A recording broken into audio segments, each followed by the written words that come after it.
Hello everyone, I welcome you all to Ansarkari and I hope that you all must be doing fine. So in this video, we are going to discuss the important articles for 28th of January 2023. So the first important article is regarding the 1960s Indus Treaty, which was signed between India and Pakistan and World Bank. So recently we saw that Islamabad, that is capital of Pakistan, so they approached the Court of Arbitration that is located in Hague, and they've raised concerns over two hydropower projects which are located in Jammu and Kashmir. So the two projects are the Kishan Ganga and the Ratle hydropower projects, which are located in Jammu and Kashmir. So India has protested Pakistan's unilateral decision to approach the Court of Arbitration at The Hague. And when we look at other details of this treaty, so the Indus system of rivers, it comprises the main river. Indus is the main river which originates in Tibet, and its tributaries are Ravi, Bias, Satluj, Jhelum, and Chenab. So even Satluj has its origin in the Tibet region. And when we talk about how these the powers or water usage for these rivers are divided between India and Pakistan. So there are three western rivers over which India has complete power, and there are three eastern rivers. So the we when we look at the treaty, it provides India the absolute control of all the waters of eastern rivers, which includes Ravi, Satluj, and Byas. So, Ravi, Satluj, and Byas, India has complete and absolute control over the water usage of these three rivers, and Pakistan shall have it shall receive for unrestricted use of all the waters of the three western rivers, which includes Indus, Jhelum, and Chenab. So, India is permitted to use the waters of these western rivers for domestic use, for non-consumptive use, agriculture, and generation of hydroelectric power subject to certain conditions. So India can use the water of even the western rivers also for these purposes, which are mentioned under this treaty. So it becomes important for prelims examination.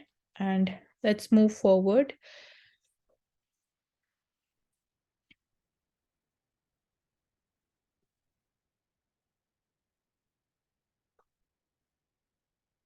So we see rise in water bird count, which was recorded in Kerala's capital. So this is as per the Asian water bird census, which is recorded a 65% increase in the water birds in Kerala's Thiruvananthapuram. And this is an annual census, which is jointly conducted by WWF India and the Social Forestry Wing of the Forest Department.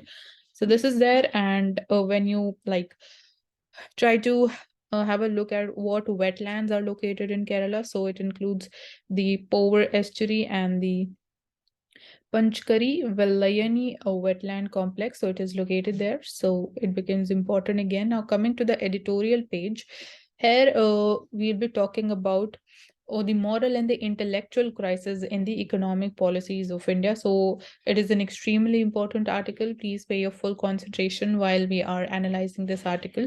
So we start with recently we had World Economic Forum at Davos, and when we talk about India's road to $10 trillion of economy, the chairman of Tata Sons, he said that for him, the three things which are most important are growth, growth, and only growth. So when we understand this perspective of his, in the context of the economic policies in India, there are certain issues, there are certain loopholes which needs to be addressed, and we'll be looking at what are the trends in different economic variables. So firstly, we'll start with job sector, employment sector. So we see that there is declining employment elasticity of India's shining growth, and job creation, it is not kept pace with the demand for jobs. So moreover, most jobs, they hardly pay enough and they do not have social security. So this is the situation. And when we look at conventional economics, it says that the productivity of the agriculture sector must be improved by using more capital intensive methods and moving the people out of the agriculture and the rural areas into the cities, into the manufacturing and the modern services sector. So this shift is very important. And like in recent times, we thoroughly we analyzed the topic, which is we say that whatever were the gains regarding the structural shift that we were witnessing. We saw that the labor, it is moving out of the agricultural sector past like after the reforms, economic reforms of 1991. Now, because of the COVID-19, everything has been reversed back to the same thing that existed before. But again, we want that structural change. We want the extra labor, which is obviously a burden. It is not adding up to the productivity of the agriculture sector, that needs to move out of the agriculture and move into manufacturing and services sector. So we require this change. And employment is also crunched because the organized manufacturing and services sector, they are also employing fewer people per unit of the capital because they want to improve their own labor productivity.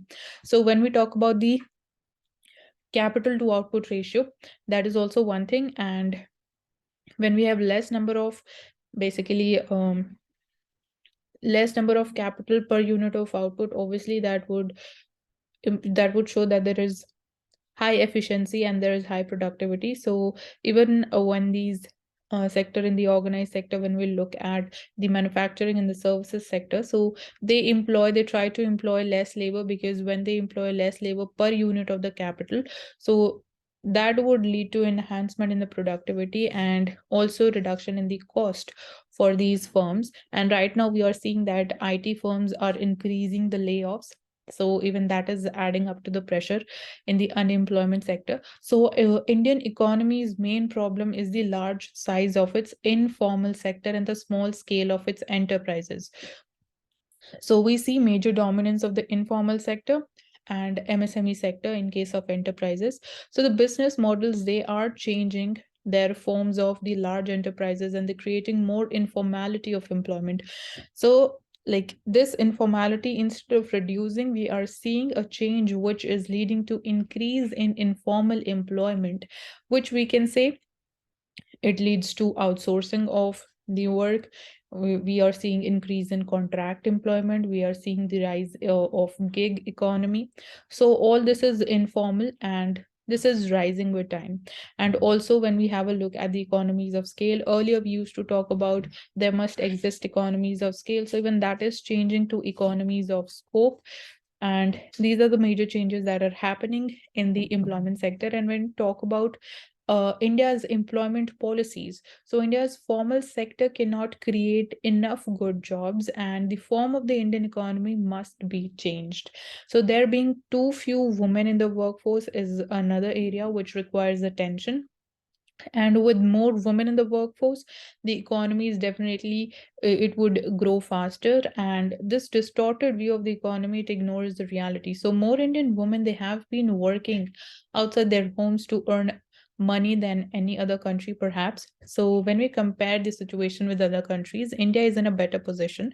But for centuries they have worked in large numbers on farms as caregivers, as domestic workers, as municipal sweepers and weavers and producers of the handicrafts and small enterprises. And they're also employed as teachers, as Anganwadi workers, as Asha workers, which are providing essential services to the communities.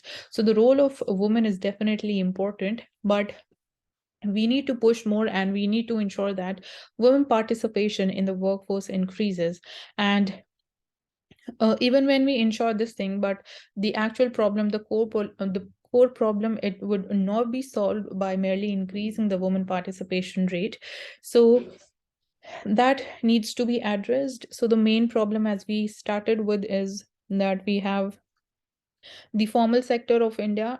It cannot generate enough good jobs to meet the need of 1.5 billion Indians. And increasing number of young and unemployed males, they are leading to more crimes and violence and sexual assaults of women in Indian cities. So obviously when jobs are less, so we see that the relation between rise in unemployment and the crime rate is direct relationship between them. So when there will be more unemployed people, the crime rate is going to increase. And when we talk about the negatives of higher amount of GDP growth, So obviously, when we talk about growth versus development, so here from the perspective of development, we are going to understand what are the downside of GDP growth. So because obviously when we emphasize more upon increasing the GDP growth, that is, we have limited number of natural resources. So the natural resources, they are converted into commodities to feed the economic machine. So nature is re-engineered for more GDP growth. We focus more upon constructing more number of dams, roads, infrastructure, even more tourists in the Himalayas. So obviously everyone is aware about the situation in Joshimath, what development has led to the situation, how scary, how fearful people are there. And obviously nature is reacting to that unplanned development. So society is reacting to as well, and capitalism needs to reinvent itself. So this is very important. And the paradigm of growth, it treats the human society and nature as a means to its goal of producing more wealth for investors and more GDP. So where here we are just focusing more upon growth. We like now, although we are like shifting our attention to sustainability, also to green energy, to reducing the carbon emissions, but earlier if this thing would have been taken into account like along with the growth aspect, so the situation would have been different today. And the growth of GDP is not the purpose of human civilization. That is not the purpose of human civilization. So India's leaders, they must find a path to reach Purna Swaraj. So Purna Swaraj is not high GDP growth. It is social, political, and economic freedoms for all Indians. So our main target, our main objective should be achieving Purna Swaraj and not just growth, and growth. So economic growth must create equal opportunities for all to learn and earn with dignity and not harm the natural environment that sustains all life. So, a new paradigm of economic science and policy is required, and India should lead the way in G20 and beyond. So, this was all about this article. And here, now again, this article is also extremely important. It is providing a lot of data, a lot of fact, and a lot of understanding and how these schemes are performing, how they have been implemented in the context of groundwater governance and their effective management. So we are seeing positive results. So that is, we can say something very positive given when we talk about so much of climate change, depleting water resources, water pollution, there is air pollution, there is declining glaciers, melting glaciers, we are seeing glacial outburst, we are seeing floods. So given all the situation, we are seeing that India's groundwater governance, it is in a better shape. So when we have a look at the data, so data shows that India, which has nearly 18% of the world's population, occupies about 2.4% of the total geographical area of the world, and it consumes 4% of the total water resources. So a World Bank report says that India is the largest groundwater user in the world, and a rapidly growing economy. Obviously, with increasing population, we are soon going to be the world's most populous country. So increase in population is straining the country's groundwater resources. So this is, we can say, it is a perfect introduction for your mains answer. So you need to note it down at one place. And groundwater, it is obviously the backbone of India's agricultural sector also, and drinking water security becomes also very important in the rural and the urban areas. So we see that groundwater meets nearly 80% of the country's drinking water needs and two-thirds of the irrigational needs in the agricultural sector. So that is, we can say, how important is groundwater for India's sustenance and food security, and also even for the life of the human beings, because 80% of the needs is being satisfied. 80% of the drinking water needs is being satisfied through the groundwater. And when we have a look at the theme of the UN World Water Day of 2022, it was again around groundwater. So that was groundwater making the invisible visible. So it is a reflection of the importance given to the resource across the globe. So the central government in India, it is working to achieve the goal of sustainable groundwater management, obviously in collaboration with states and union territories. So in this process, certain important deliverables, they have been identified. So a lot of targets have been identified. Again, these can be cited down in the mains answer. So again, the all these become very important. So it includes a reduction in the groundwater extraction to below 70%, increasing the network of groundwater observation wells, installing digital water level recorders for real-time monitoring, the periodic monitoring of the groundwater quality, aquifer mapping and data dissemination, having better regulation of groundwater extraction by industries, and promoting participatory groundwater management, and even periodic groundwater resource assessment. So if there's a question regarding what steps can be taken to improve the groundwater governance and management at the groundwater level, so you can write all these steps. And obviously, like, these are not common.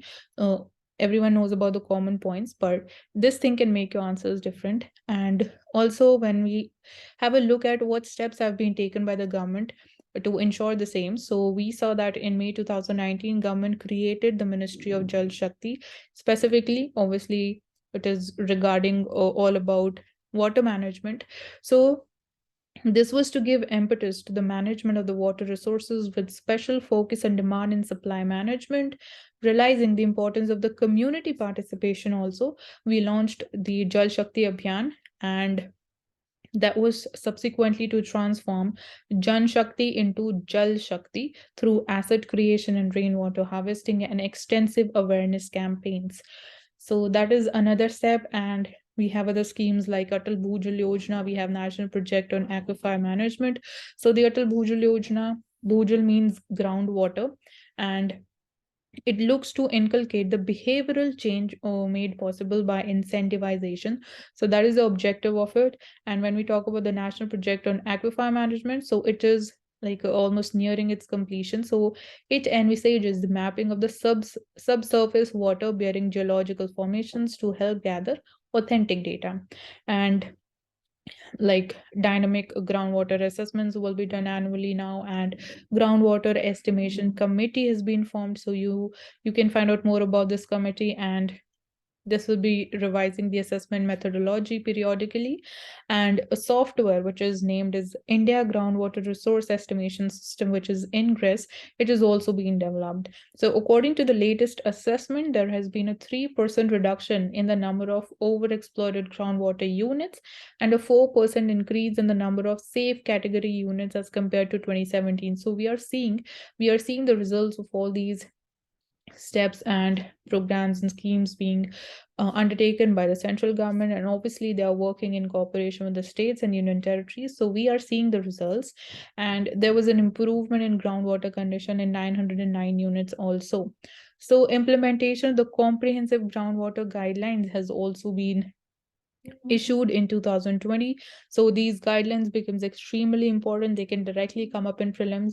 So you need to find out more about what are the groundwater guidelines of 2020.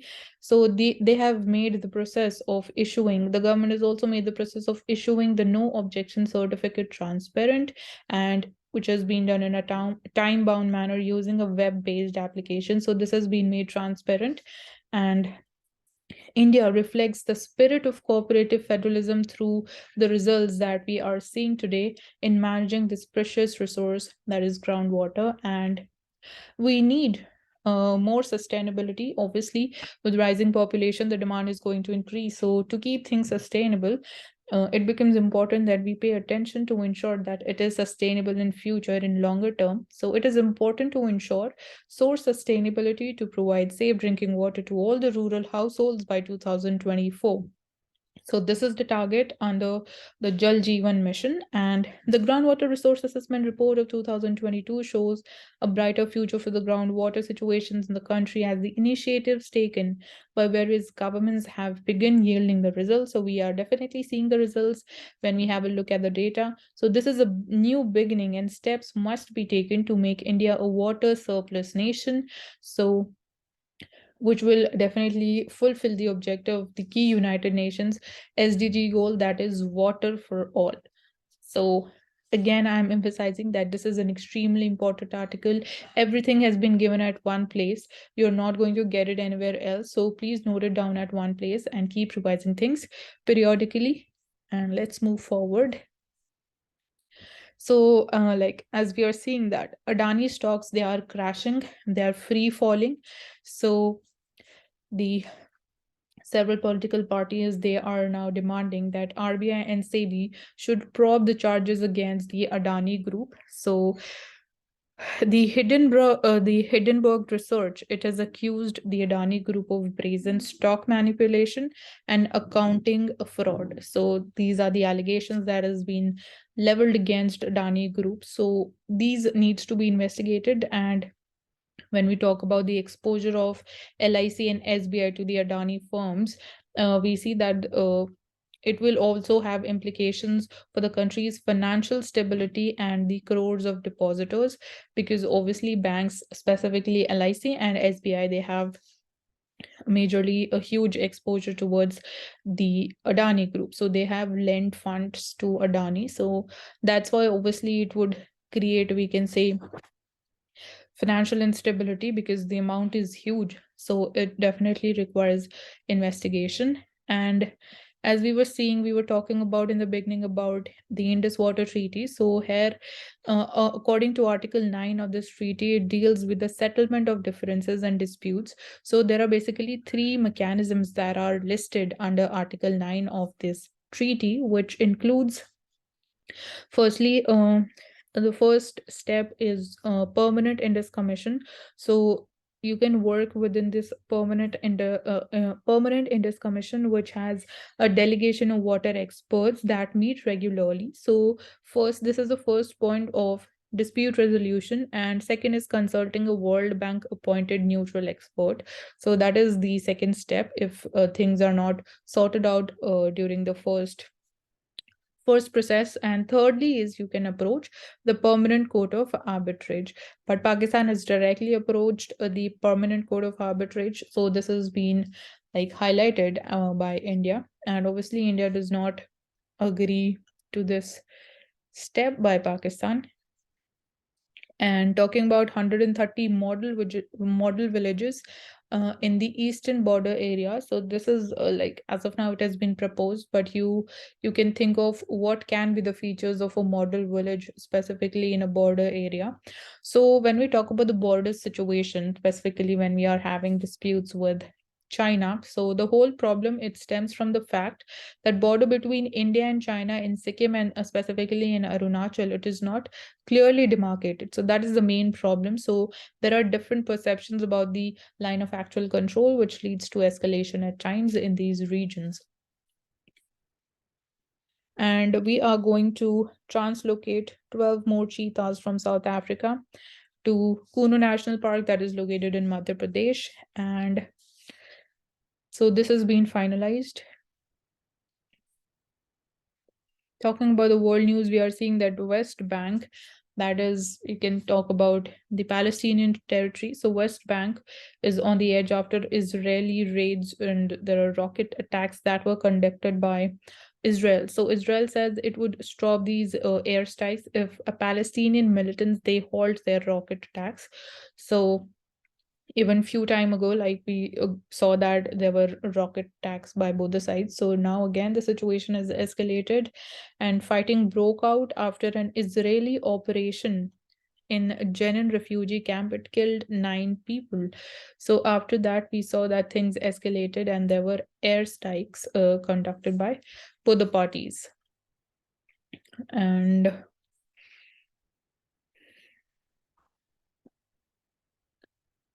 we are seeing that even Iran is under attack. So things like globally, specifically in Central Asia, the things are very uncertain and attacks are happening on different territories. So when we look at the current account deficit, so RBI governor says that it is right now it is manageable and it is within the parameters of viability. So like we do not have any like as of major concern regarding the amount of current account deficit. So India's average current account deficit, it stood at 3.3% of GDP for the first 6 months of 2022-23. And the net balance, when we talk about the services and the remittances, so that is under large surplus. So you should be knowing about this can come up in PT. And obviously a large surplus, specifically in the services trade and remittances, it helps in offsetting or it helps in reducing the trade deficit. And the global environment, it has turned hostile and it is uncertain as of now. So Indian economy, it still remains resilient, which points to strong financial system domestically. And talking about inflation, so headline retail inflation, it has cooled in the past couple of months, but broadly it remains high, having hovered around the upper end of the central bank's tolerance band, which is there, and it is between 2% to 6%. And even the core inflation, it remains sticky and elevated. So core inflation is higher than the headline inflation. However, the it should have been the opposite, but core inflation remains sticky in India, and you should be knowing the difference between headline inflation and core inflation. So that is there. And here we are talking about cash recycling. So banks, they are moving to cash recycling. What do we mean by it? So globally, banks, they are moving towards cash recycling mode by combining the ATM and the cash depositing machines into the single machine. And they are being converted into cash recycling machines when they can perform both the functions. So India has about 254,000 ATMs as per the RBI, and all these ATMs, they can potentially become the cash recycling machines in a phased manner. So this is one thing. Now we'll take a financial express. So here you can have a look at the graph and try to understand that how the Adani stocks, they have fallen and they have literally crashed like anything. You can see that Adani Ports, it crashed by 16%. Similarly, Adani Enterprises crashed. They were at, like, they opened at 3,300 value per share and they closed at 2,760. So they have crashed by 18.52%. ACC by 13%. Ambuja Cement, which was recently acquired by Adani's, it is crashed by 17%. So you can really see the impact of this short selling by Hindenburg. And we'll understand clearly what do we mean by short selling. And similarly, even the Sensex, it also crashed. So we saw that peers are right now in power. And talking about gold smuggling, so a new hotspot regarding gold smuggling, it has emerged. So the region is the Meghalaya-Mizoram border. And when we talk about the earlier hotspots regarding gold smuggling, so it included the border with Nepal and secondly, the West Bengal borders.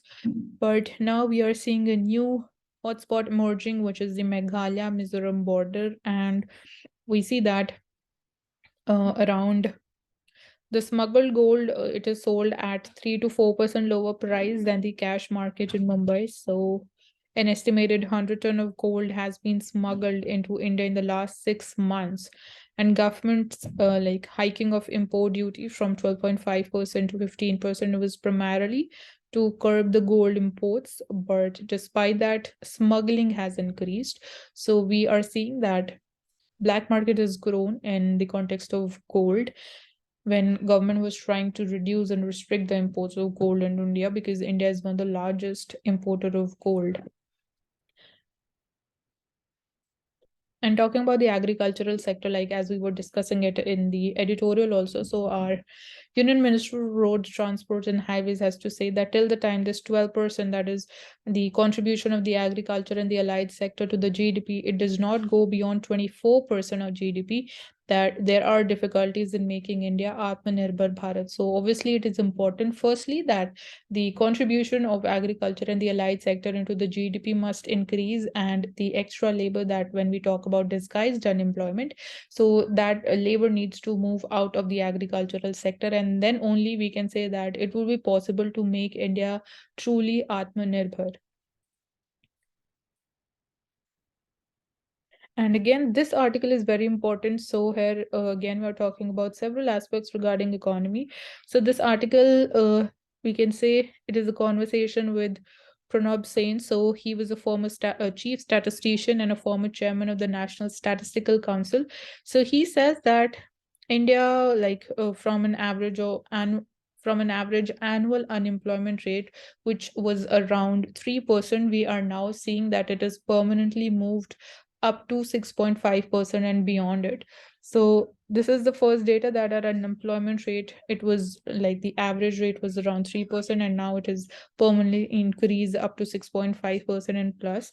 And when we talk about the savings and the investment rate, so even they have fallen. And WPI inflation, that is the wholesale price index inflation of 5%, will reflect on the CPI also, that is consumer price index, but with a certain time lag. So even that is a cause of concern, because even inflation is not in we can say safer territory as of now. And when we talk about the tighter monetary policy by RBI, so he believes that to hike the repo rate further in the current cycle, it given how it could jack up the working capital cost, so that would have a negative impact on the investment rate. So if the repo rate is increased further in the upcoming monetary policy committee's meetings, so definitely it would increase the working capital cost for the investments and have a negative impact on it, and definitely on the growth level also. So he believes that it should not be increased further. So when we talk about why the savings and the investment rate, they have gone down and what can be done, so he says that firstly it is difficult to say, and he says that the general belief is that the rich people, they save more than the poor or the middle class. But what has been happening is that income distribution has been getting worse. Obviously, we look at the data regarding the income inequality in India. And when we say that, when we look at the data, so we see that top 10% of the population in India, they have around 70% of India's total wealth. So this speaks a lot about the income inequality in India. So even we can say it is growing over a period of time, it is getting worse. And the household savings rate, it has been coming down. So the situation is getting worse on both the ends. And as far as investments are concerned, so MSMEs were hit badly, both by demonetization, secondly by introduction of GST, and thirdly by lockdown because of COVID-19. So investment has been impacted, and the revival rate of the growth in the sector has been slower. So this is the current situation when we talk about investment and savings.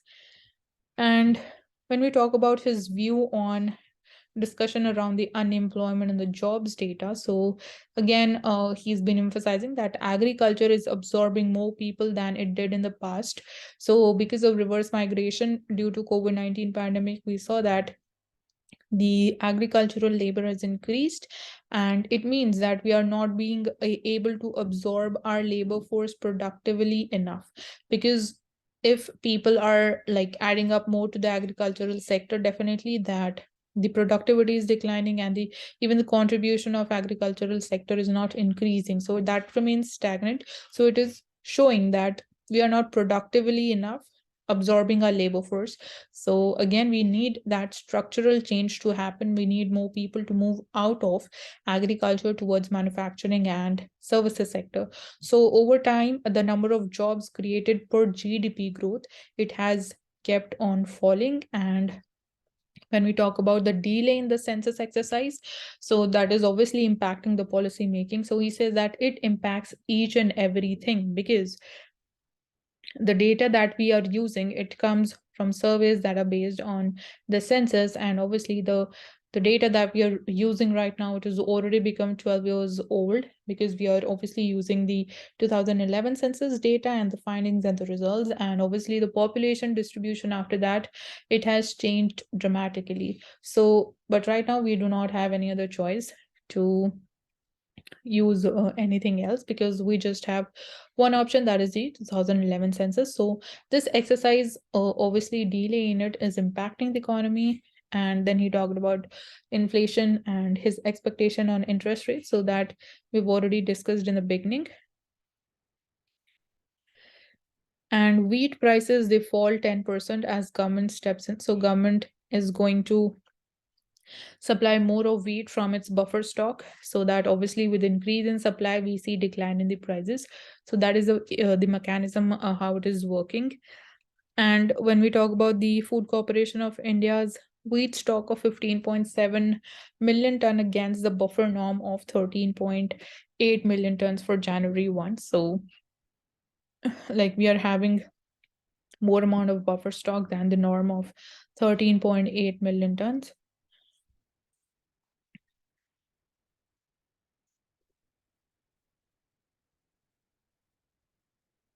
So lastly, we'll take up one more thing, which is regarding short selling.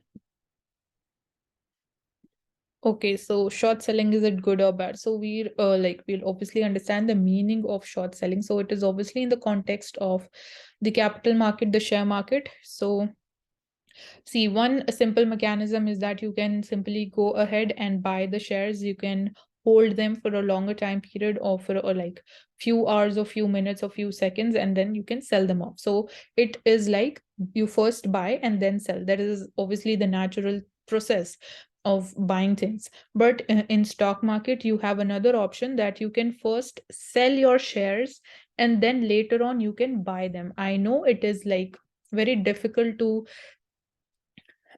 accept that you can first sell and then you can buy, but yeah, this is what the meaning of short selling is.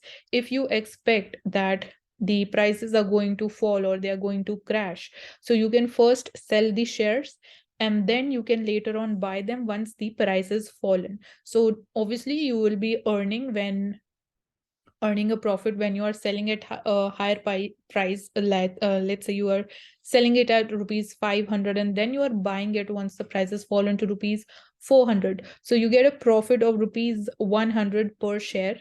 And that's how you can like make a profit, you can make earnings even when the stock market is falling. But this is on the context of like you can sell the futures first, and you can like when you are into trading, intraday trading, even then you can earn huge amount of profits even when the stock market is falling. So most of the people do not know about this. And when we talk about the naked shots, so it which involves selling a stock without borrowing it first, they are not permitted in India. So how the process goes is like mm, uh, like uh, firstly, when you are selling the shares, you need to borrow it from the broker. So obviously you can trade, you can invest when you have opened your demat account. So that is obviously through a broker. So when you want to sell the shares first, you need to borrow them from the broker, and then you can buy them later on when the price has fallen. So this is basically you need to borrow them first. And the other option is naked shots, which is you can directly sell them without borrowing from the broker, but this is not permitted in India.